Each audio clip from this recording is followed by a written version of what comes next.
তোমার হ্যাপিনেসের আড়ালে ছিল আমার নীরব ত্যাগ।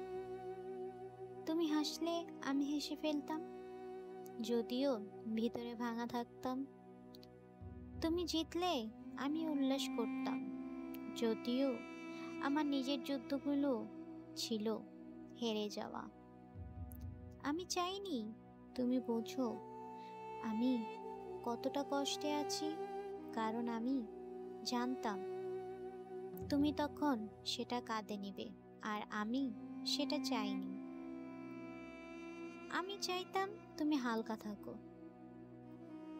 যখন তুমি জিজ্ঞেস করতে তুমি ঠিক আছো, আমি বলতাম হ্যাঁ, একদম ঠিক। অথচ তখন আমি হয়তো সারা রাত ঘুমাতেই পারিনি, হয়তো চোখের নিচে কালি জমেছিল, হয়তো বুকের ভিতরে কাটা বিঁধেছিল। তুমি যদি জানতে তোমার প্রতিটা হাসির পেছনে আমার কতটা কান্না চেপে রাখতাম। আমি বলতাম না কিছুই, কারণ আমার অনুভূতির চেয়ে তোমার শান্তিটাই আমার কাছে বেশি মূল্যবান ছিল। এখন তুমি দূরে আছো, হয়তো অন্য কারোর সঙ্গে হাসছো।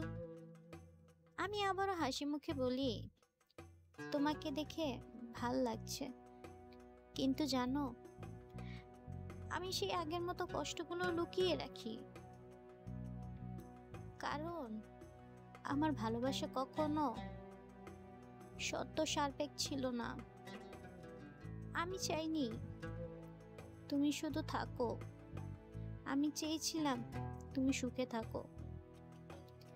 তাই বলি না কিছু, শুধু চুপচাপ সরে যাই, কারণ আমার অনুভবের থেকেও তোমার শান্তিটা আমার কাছে অনেক প্রিয় ছিল।